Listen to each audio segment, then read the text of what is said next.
Hey everybody out there in the internet world and the comic book community, and welcome back to another Dark Avengers comic book review.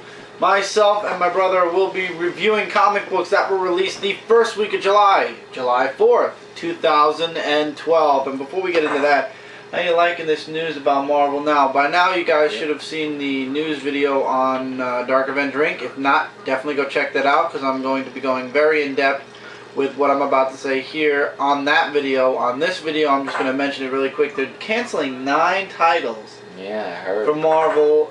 They're canceling 9 titles and then they're restarting them. Which is okay, I guess. Well, some of them they're restarting, some of them they're not. For example, X-Men your Legacy. title. That's a spoiler. That's one of the comics. If you want to know the full 9 comics, as I said, go to Dark Avenger Inc. It will be part of the breaking news or news. It's going to be a news video. I just don't know what the title. It's probably going to be regular news video to find out the full list of the 9 comics and why I believe they're cutting 50% of those comics. It makes sense why they're ending 90% of those comics, but or 50, 90. But yeah, Mike's X-Men Legacy. Man, you every comic you get. Well, sometimes. There's always the all-new X-Men. You can check that out. Because that'll be something to look forward to. I mean, and I think Rogue is actually moving to Uncanny Avengers anyway. Yeah, but it's not like they're getting rid of it for good like they did with Hawk and Dove and all the other. No, they're titles. just separating the team to different places, and X Factor is going to be fine. You're going to keep getting X Factor. Yeah, so as long as that stays. It allows you. It allows you that one title that they're taking away allows you to jump into other titles to check those out. Yeah, and that's why I didn't go like that crazy. I mean, I was like, first I was like, and I said, you really didn't like the way the last X-Men Legacy went anyway. Well, no, 2 stories back. The last one with Rogue and the one before that. Yeah, no, the one before that was just boring. So then it works. I mean there are some issues that are good and disappointing, but mostly it's going pretty well. And I just hope the new one that comes in Marvel now will be maybe even better. It's kind of ironic because most of the comic books though are comics I get. However, they're comics that Marvel are probably going to be rebooting to #1 instead of just completely canceling. So I'm not really worried about losing a nice chunk of the comics I get from Marvel because they're probably just going to relaunch it with a different title and a #1 on it. So I'm not worried. Yeah. I'm just glad they're just not rebooting. That's all I'm saying. I'm very glad they're not rebooting, please. That's the best thing Marvel's done. Absolutely. Alright, let's get into the comic books from this week. First off, really quickly from Kaboom, Garfield issue 3. For those of you Garfield fans, you're definitely going to want to be checking this out. I am highly enjoying every moment of this book. I used to get the New York Times on purpose to get the comic strips of Garfield, but since then there is an app or a gadget that allows you to get the Garfield news strips, so I don't have to buy the comics for that anymore. It's really funny though, on the classic. Also, Lisa Moore does the coloring on this, my very good friend, and this book is amazing.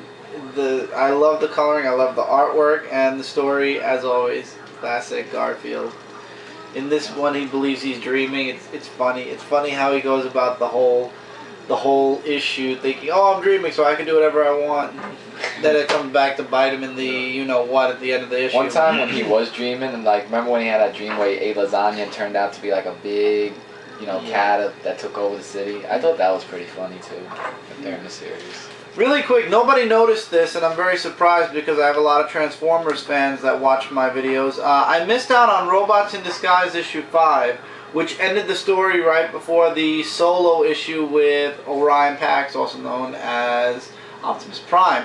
I was wondering why the story just ended like that, and it didn't even feel like it ended and we went right to Optimus. That's because I missed issue 5. I don't know how that happened. But yeah, I got issue 5, cover B.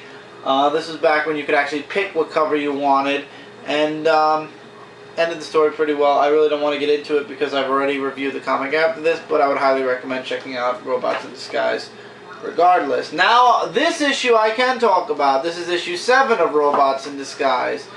A Decepticon by the name of Turmoil shows up, and it jumps back and forth. The current, what do you call it, moment is represented with these little squares, whereas when they go a little bit back in time, it's represented with regular panels. So In this issue, the Decepticon known as Turmoil comes to Cybertron, and he wants to. He says he's come in peace. He just wants to, live on Cybertron in peace with everybody. However, and I hope I have the right name.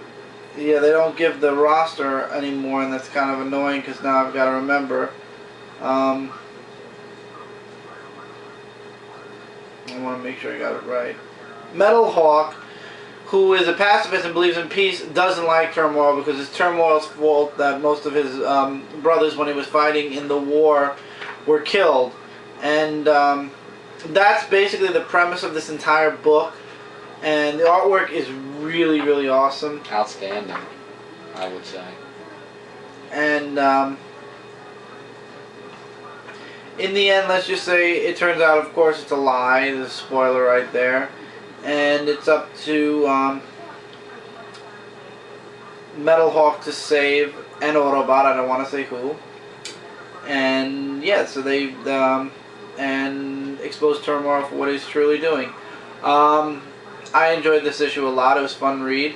I enjoyed reading this a bit more, though. In issue 8 of Robots in Disguise, the Dinobots are back. Ironhide is leading the Dinobots.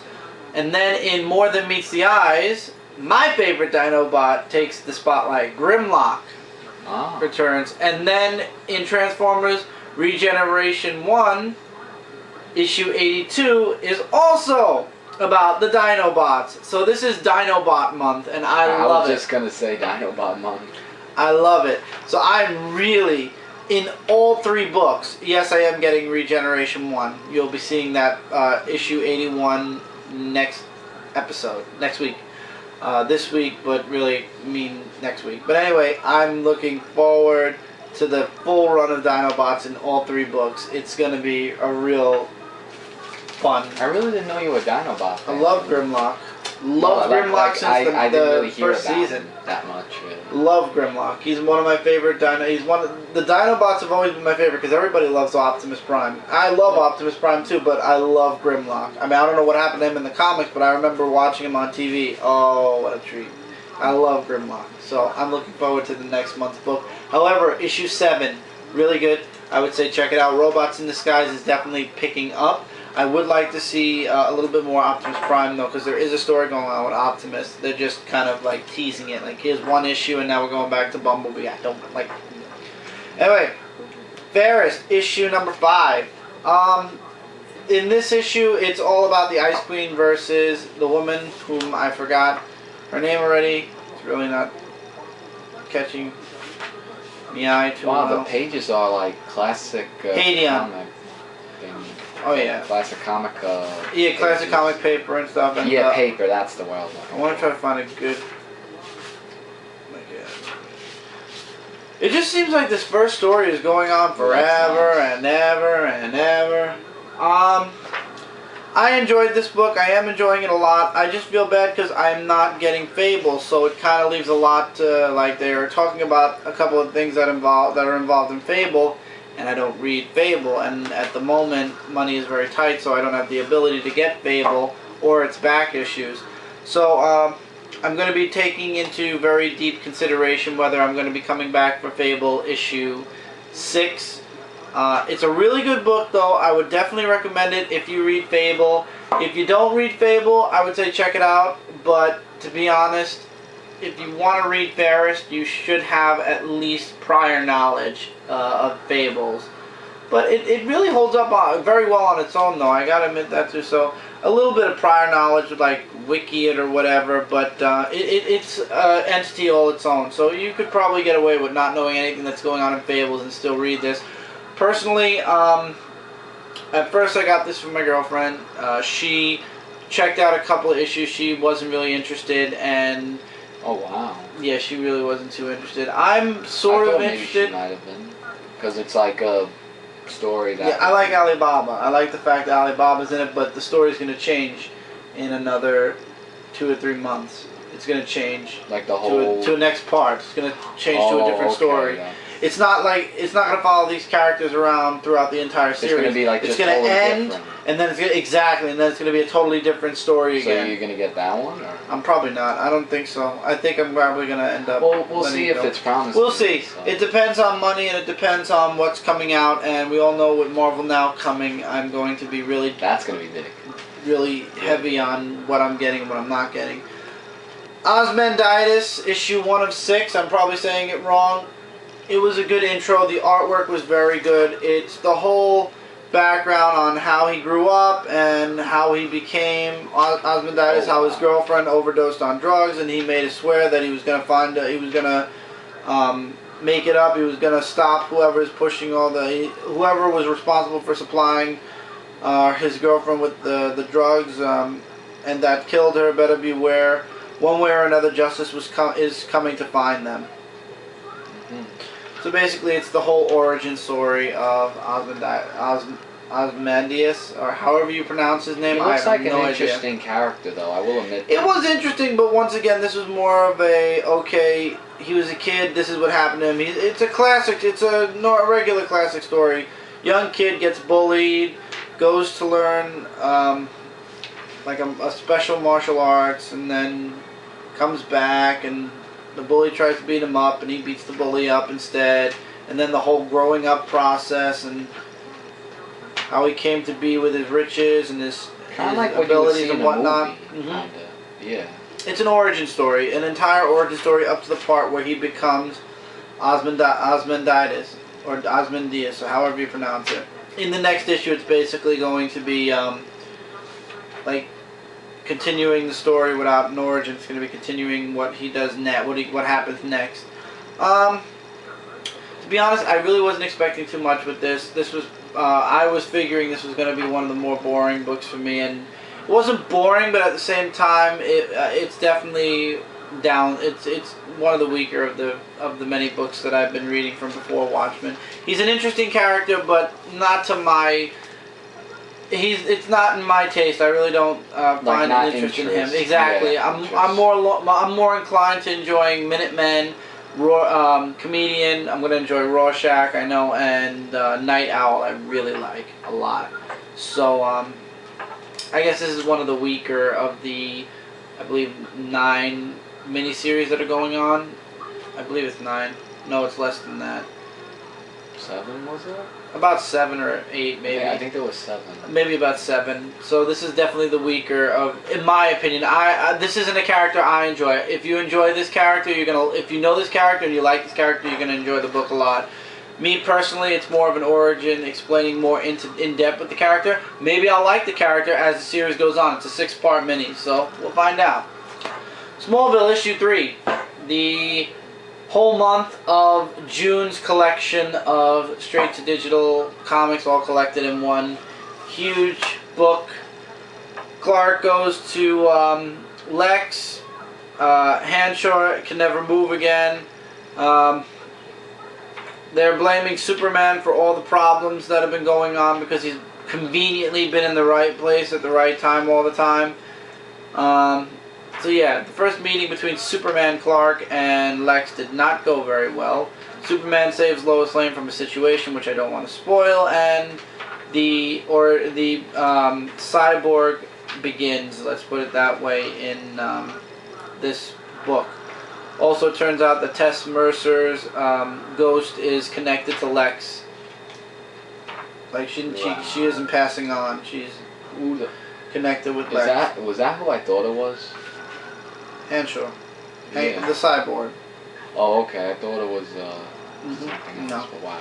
And it's left off with Cyborg, and there being trouble at Star Labs. And finally, Hamilton has a reason to use the communicator to get to Superman.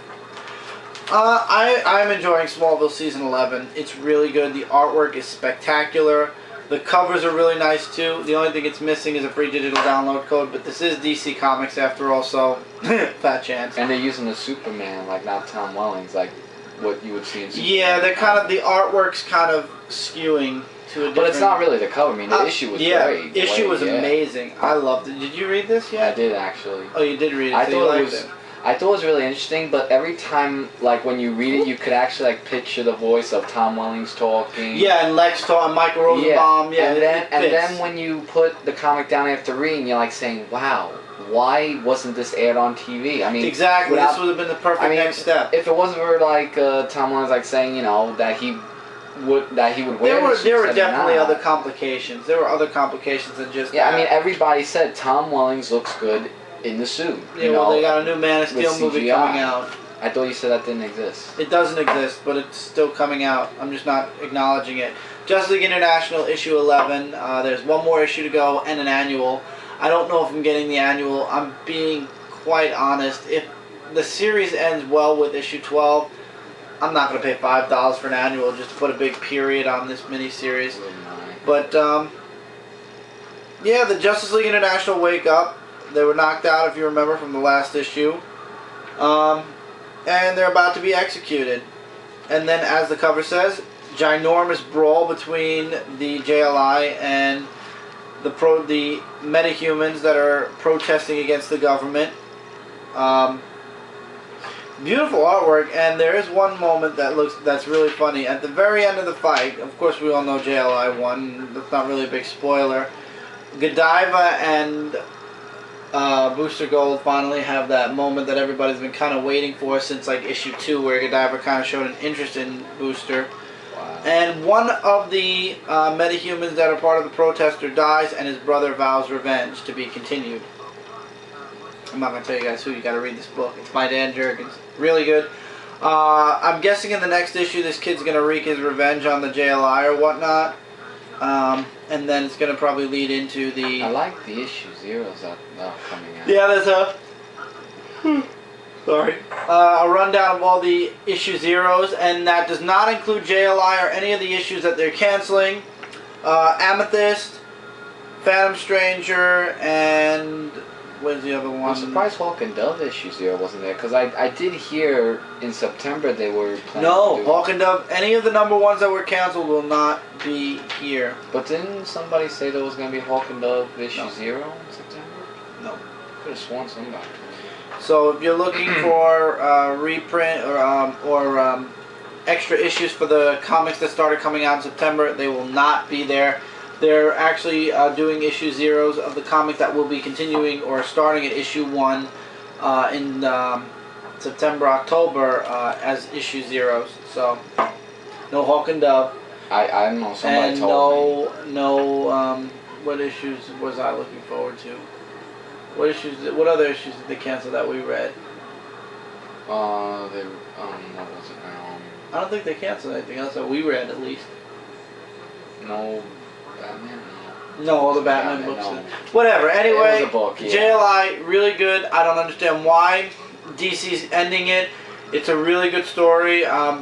It's a really good book, but I guess DC has bigger plans for other characters. But they did say JLI is going to be around the DCU, so maybe it'll pass over in a different book at some point. Number 1, you're an 80s fan, you know you got this book. HeMan and the Masters of the Universe, issue 1. My only gripe with this is it's the cliche story. The main villain erases the main hero's mind and puts the main hero in a different place, and the hero doesn't remember anything. That's exactly what this book is. So he has amnesia and then put into somewhere where he does... Instead of being a prince, Adam is now a woodsman, and he has these dreams about being this great warrior, aka HeMan. And he keeps having these dreams and visions, and he's like, I have to leave, I have to go find out what's going on. And as he tries to leave the forest, he's attacked by none other than Animal Man. Or I believe it's Animal Man. I'm probably... No, it is. And there's a huge fight in the book. Very little action. This is the only action you actually see in the book is Adam versus the Animal Man. And then he leaves the forest and he follows the bird, which is Zora, on. He follows her outside the forest. And then you get a one panel of Skeletor where he's like, He has to be stopped. Tell everybody. Adam must be stopped and quickly. The further he goes, the more he may find out. Meaning, the closer he gets to Castle Grayskull, probably, the more he's going to remember. So spread the word. Tell everybody. Adam must be stopped. Alive or dead, it is of no matter. Tell, and then Animal Man goes, tell who? He's like, tell everyone. So apparently, Skeletor erased his mind. He-Man's mind, yeah. And now it's up to He-Man as Adam to journey back to Castle Grayskull and remember who he is. How much you want to make a bell being either issue 10 or 11? It's a mini-series. I think it's about 5 issues long. Also maybe 4. However, for those of you who are interested, I checked the solicitation for October. It turns out this is not going to be the only He-Man book. They will be doing one-shots starting October, maybe before, and I didn't see it yet. But there is a one-shot of the origin of Skeletor in October, so they're not going to end this. If this goes very well, which it looks to be going well, even though it is a cliche kind of story, there probably will be other stories to follow this, and I'm looking forward to that a lot. A lot. So one thing DC is doing that I'm really enjoying a lot. Next up is your book. Yes. Okay, Green Arrow, issue number 11. I hate to say this though, remember the artwork from the last issue that was so good? Mm-hmm. The horrible artwork is back. Oh, so the artist changed back again. Yeah. So in this issue, I'm guessing that we're going back to the on the fence list? Yeah. No, not on the fence list. I mean, there are 2 new villains that are introduced, as you see from here. They don't really tell the names much. But basically, they're just going after Green Arrow because, you know, like they were saying, you know, what have you done for this city? You really haven't done a lot.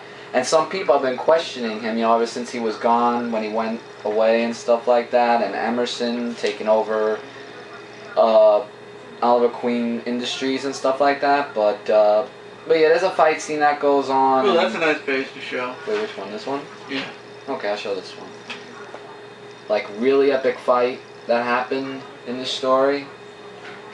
And, like I said, you know, there's lots of twists and turns and all that stuff. There is a new machine that's introduced in this story, which looks epically awesome with a new partner. Plane? Mm-hmm. Oh. Like, you know, the plane. In the ending, though, he meets up with a Chinese man, and things in the end do not look that well. I like the part here, you got a cliff, hang on it. I thought that was pretty funny, but big mess that happened in this story, and you have to find out how and why this happened, and it's to be continued. Next is Saving Face. Yeah, but like I said before, not a fan of the artwork. And I'm not on the fence with this because it's a great story. I was wondering. Yeah, so I'll be getting the next issue. Hopefully artwork will change, but I'm looking forward to seeing what happens to Green Arrow and so on and so forth. So I recommend to get this issue and read it.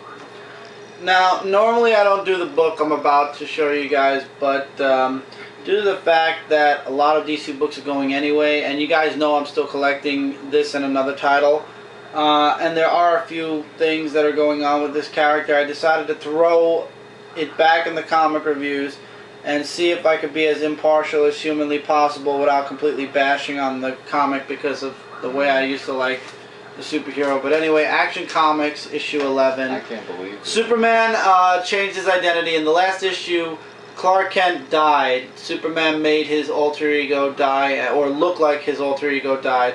And in this issue, he becomes, he creates a new alter ego, which kind of is hilarious because he used the same name again. He becomes a fireman, so this way he has no complications. He has no human, like, how do I say this? In other words, he has no ties to his regular life anymore. He could be Superman 24/7, and then in his downtime he could be this fireman called Johnny Clark. Johnny Clark? Johnny Clark. Now, gee. What? Jonathan Kent and Clark Kent. If you're starting a new identity, wouldn't you kind of not want to be or use the exact same Why name? not Cal Clark or just Clark? I don't know, but he is a fireman. Oh my god. He works for a fire department. Basically, he comes and goes whenever there's a fire, and that's it. He has no personal life anymore whatsoever. There is a moment in the middle of the book where him and Batman have a talk about how he got rid of Clark Kent and if it was a good idea, if things were right. And then it turns out Lois Lane's sister's daughter, Lucy's daughter, spoiler there, has something to do with I got bored of that part and stopped reading halfway through. I know that's a bad thing to say, but yeah, apparently she has a connection to the space man that comes in at the end of the issue. Here, it says right here, Johnny allows me to be Superman 24/7. He saves lives and then goes home. Superman jumps from his costume from the beginning of the series, Action Comics 1, where it's the t-shirt and the jeans, back, as you guys can see, from the t-shirt and the jeans back to the regular costume towards the end of this book. I think I know why they did the whole firefighter thing, because they say that firefighters are like more like heroes ever since the whole 9/11 thing. Maybe I'm thinking that's why they did that for Superman. I mean, don't get me wrong. I mean, I don't like the whole thing of what they're doing to Superman. Believe me, I mean, because I'm looking at it right now and I can't even believe half the things I'm seeing. But I'm thinking maybe that's why they're doing that. You know, the whole thing with the firemen and all that. But the space person they're talking about is called the Multitude, and he looks exactly like Superman, only with a little bit longer hair, and he's there to take Lucy's daughter. It turns out that there's also this character called Metallics who shows up twice, and by the end of the issue things don't look good for Lois and things don't look good for Superman either. And then there's a backup story with the origin of the Superman shirt, and then it turns out by the end of the issue, by the end of the story, it turns out the guy was giving the person he was trying to sell the shirt to a load of baloney, that every single store does the exact same thing. Was a waste of a second story, if you ask me. Unless it was the truth and that was the guy that actually supplied Superman with his original shirt. Oh, I'm sorry to interrupt. Just like one question, like why are you reviewing the Action Comics knowing that it's all it's just something to throw out there. I find it interesting. If you ask me if I enjoy this more than I enjoy the original Superman, absolutely not. I would definitely not say that at all. And we're almost out of time, so Mike, you can go behind the camera. I can't honestly recommend this or Superman. I will review it though. So in this issue, basically Superman gave up the life of Clark Kent, and he becomes this new character this new secret identity called Johnny Clark, where he works as a fireman and then goes right back to being Superman, no personal life anymore. Of course, we all know that's not going to work out. By the end of everything, Clark Kent eventually is going to come back. I don't know. I just thought I'd throw that in there because I'm going to be dropping a lot of DC books. If I notice I can't be impartial, which I'm already seeing, I'm probably going to keep Superman off the reviews. And if anything like this happens where it's something major in the book, then I'll report it. Like, for example, Clark Kent is dead and Superman's taken up a new alter ego for who knows how long. So anyway, we're done with this part. If you liked it, subscribe, favorite, comment, love them. Troll stuff will be deleted, and I'll see you guys in the next part. So see you guys real soon.